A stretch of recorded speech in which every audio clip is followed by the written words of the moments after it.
पहला, भारत पर आतंकी हमला हुआ तो मुंह तोड़ जवाब दिया जाएगा। हम अपने तरीके से, अपनी शर्तों पर जवाब देकर रहेंगे।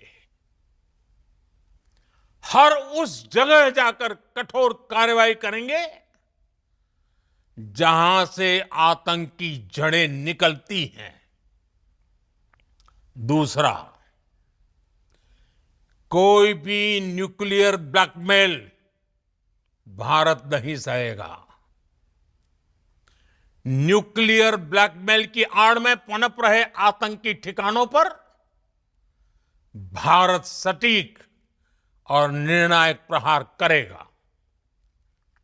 तीसरा, हम आतंक की सरपरस्त सरकार और आतंक के आकाओं को अलग अलग नहीं देखेंगे। ऑपरेशन सिंदूर के दौरान दुनिया ने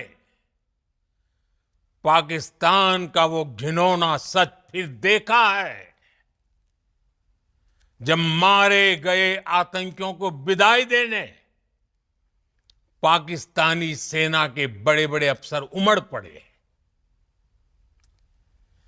स्टेट स्पॉन्सर्ड टेररिज्म का ये बहुत बड़ा सबूत है। हम भारत और अपने नागरिकों को किसी भी खतरे से बचाने के लिए लगातार निर्णायक कदम उठाते रहेंगे।